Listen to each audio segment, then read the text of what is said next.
back to my channel. If you're new here, my name is Kennedy, also known as Ken. However, can't call me my nickname unless you go ahead and click that subscribe button down below and join our family. Because don't you guys think it's just like so weird when people you're not really close to call you your nickname? Like, I thought that's just so weird to me. Okay, in today's video, I'm going to be showing you 2 Asian inspired vegan recipes that are chef's kiss. They're so, I love these recipes. I will literally, they're so good. Like, I wouldn't tell you guys unless they were absolutely like magnificent and actually tasted good and actually tasted like something you can get at a restaurant. So if you know me, before I went vegan, my favorite like type of ethnic food was Chinese food. Like, all my life when I was a little kid, I loved Chinese food. But when I went vegan, I was like, dang, now I gotta give it up because there's like no vegan Chinese food unless you get like rice. And I was about to just get like fried rice all the time, you know? And you gotta get without egg. So I kind of like, you know, started leaning more towards Thai food, which is still great. Still love Thai food. It bangs. Thai food bangs. But I always thought that, okay, there's just no way I'm gonna be able to eat like Chinese food as a vegan, which is so false.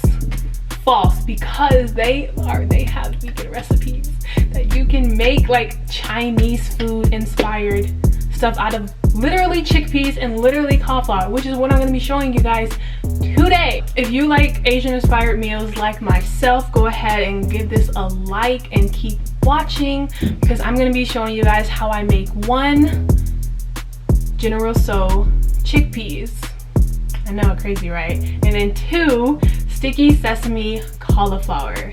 Mind you, I do want to say, put a disclaimer that I do modify these recipes for my own liking. So like, for example, if it says like soy sauce or tamari sauce, I might be a little like heavy-handed, like I'm gonna link the recipes down below in the description box, so be sure to check out those links if you guys want to see like the exact to a T what the person who like made the recipe said. And I'm trying out some new like backgrounds for intros, so I'm at my mom's vanity, so that's why you see like 3,000 versions of myself in the mirror. Hey girl. But yeah, I'm trying out some new intro outro places to do this, like to film, because my room is the ghetto because I have to like redo it and stuff like that. So until I get my room looking great, we're gonna kind of just be bouncing around my house, and that's fine. So yeah, anyway, I'm rambling, but keep on watching for the first one, which is the General Tso chickpeas. Okay, so you're gonna need 1 can of garbanzo beans, some soy sauce, some tamari sauce, some lemon juice, some cornstarch, some coconut oil, some garlic cloves, ginger root, some green onion, sesame oil, and then organic coconut sugar. And what I'm first doing, I'm pouring the garbanzo beans. I'm like separating the sauce or the juice, which is called aquafaba, and you're gonna need that later, so set that aside.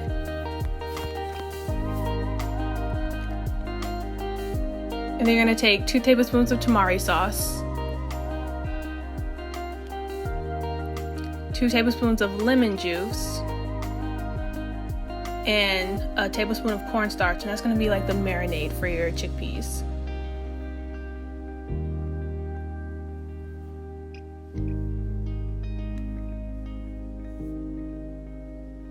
Then I'm greasing my pan with some coconut oil, and I'm putting in my 2 cloves of garlic, my teaspoon of grated ginger root into the pan, and then I'm also going to cut up some green onions to also go in there and kind of just let that not necessarily fry, but kind of just mix in together before I add my chickpeas into there.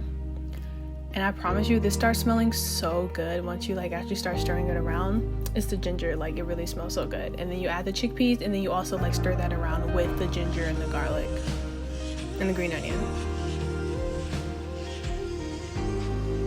And then for the sauce, I'm taking that 1/2 cup of aquafaba, I'm taking 2 tablespoons of coconut sugar, and then a tablespoon of soy sauce. And that's gonna be my sauce for my chickpeas, like the General Tso sauce. And then I'm adding that to the chickpeas in the pan. I'm kind of adding it slowly, but it's going to get to the point where it's all going to be covered. And then as you just let, on low heat, as you just let it kind of like cook in there, the sauce starts to thicken up. And then you add in a teaspoon of sesame oil, kind of slowly mixing it in a little bit. And then just let it sit, let the sauce thicken. It's gonna get all great, all nice, so that it's not runny for your General Tso chickpeas. And then voila, here we have it. I promise you it tastes just like Chinese food. It's so good, a way healthier version. Who knew chickpeas could do this? And then add a little green onion for garnish and eat to enjoy.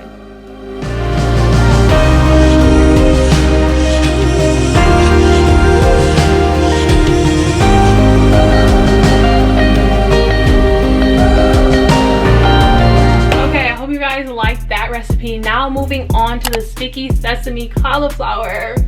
So good. Honestly, these both are just so amazing. Like, it's hard to choose. But I realized that I didn't actually tell you guys the ingredients like I did. Like, I didn't list them out, like what things you would need beforehand, like I did for the chickpeas. So I'm gonna go ahead and tell you guys what you need right now for this recipe before we get into how to make it. So for this recipe, you're gonna need sesame oil, ginger, garlic cloves, tamari sauce, maple syrup, or honey, because I do show you guys how I chose honey instead of maple syrup, because I'm just like, sometimes I don't like the taste of maple in every recipe. So I lean towards honey because I just know, like, I like the way it tastes. Rice vinegar, sriracha, cornstarch or tapioca starch, cold water, rice flour. I just use regular flour because I didn't have rice flour, I think, you know. Garlic powder, salt, black pepper, cayenne, and of course, like a head of cauliflower. So now keep on watching to see how I make sticky sesame cauliflower.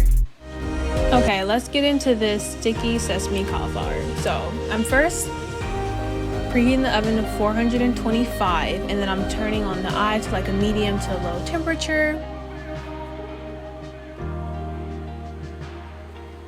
And then I'm adding 2 teaspoons of sesame oil, 2 teaspoons of grated ginger, a little bit of garlic powder,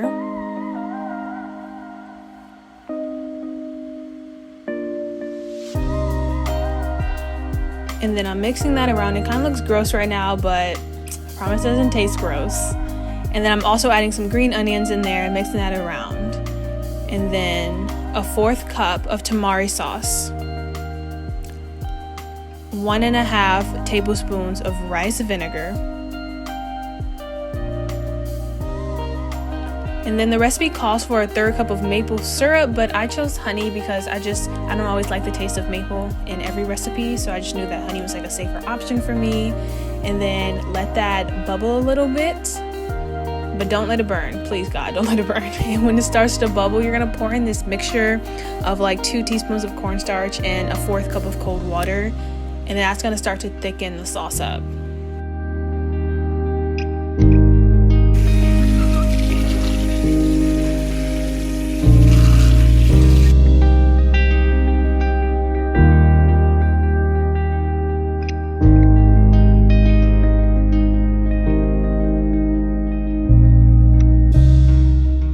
Okay, now for our batter, you're gonna use a 1/2 cup of flour, 3 tablespoons of cornstarch, a 1/2 teaspoon of garlic powder, a 1/4 teaspoon of salt, dash of black pepper, dash of cayenne, a 1/2 cup of water, 2 teaspoons of sesame oil. And you're gonna mix that around, and that's what you're gonna coat all of your cauliflower with so that it can be battered. You can put it in the oven.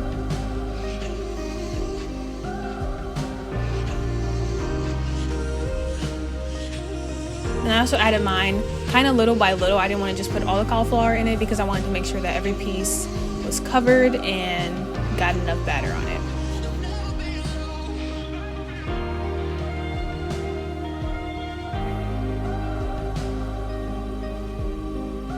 And then I'm using some parchment paper to lay the cauliflower on it in order to put it in the oven so it can cook or bake, I guess.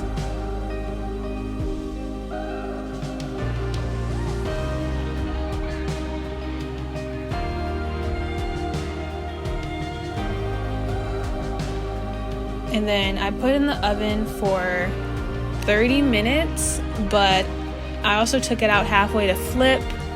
Mind you, I feel like my oven really does cook high, so she wasn't burnt. I would just say she was a little cooked hard, but it didn't ruin the taste. It didn't taste burnt or anything. So we're just gonna keep rocking, and we're gonna let that be. And yeah, I really wanted to use a small saucepan or a small skillet when I was coating the cauliflower, because I didn't want to, I don't know, kind of get my sauce like left on the skillet. Like I want it like kind of, if it makes sense, like I want like a smaller concentration of sauce, so that when I coated my cauliflower, it could get as much sauce as possible, if that even makes sense. And then yeah, so after I coat it with the sauce, I'm putting it back in the oven for a little bit. And when I take it out, the sauce is hardened on there, and well, not like hard, but y'all get what I'm saying. The sauce is baked onto there. And then this was so funny to me, I'm putting cauliflower with a side of riced cauliflower, but you know, you gotta do what you gotta do. I personally I like using rice cauliflower opposed to regular rice, because it's just less carbs and it's just a bit like overall healthier meal. So I got the kind where that it's just frozen, you can just microwave it, so it's super easy. And then I was really struggling with my plating skills. I was trying to be all fancy. I even put my little rice in a little circle, how they do at like Benihana when they turn the cup over. And you know, I had to garnish it with some green onions and some sesame seeds, and I had to just give y'all the little aesthetic, you know. But yeah, this is sticky sesame cauliflower. In my opinion, this was so good. It literally tasted just like food you would get at an Asian restaurant. Like, it was so good. Would be making again. I would make this for literally anybody. Alright, so those are all the recipes I am sharing with you guys today. Stay tuned, because I am definitely going to be making more vegan, Asian inspired recipes. I want to tackle Thai food next. I already started buying the ingredients for Thai food. And then guys, I want to try to make pho. I love pho, and like that's going to be a real challenge because it's all in a broth. But I'm going to try to make vegan pho, and you guys are going to be here for it. So when I do, be sure to click that video as well. Give this video a like if you like these recipes. Comment down below which recipe you thought was your favorite. I'm gonna have to say I was more of a sticky sesame cauliflower fan. Honestly, they both tasted so amazing, but this is like hard. Like sticky sesame cauliflower just a little bit above the General Tso chickpeas, but they were both honestly like the most amazing tasting recipes ever. So yeah, comment down below which recipe you thought won, 1 or 2. So for this video shout out, the shout out's gonna go to Kylie Tan. I'll put her Instagram over here. She reached out to me via DM and messaged me, and love you girl, thanks for following, thanks for subscribing, and thanks for reaching out to me to chat. Okay, that is it for today's video. Love you guys the most, and see you later. Besitos.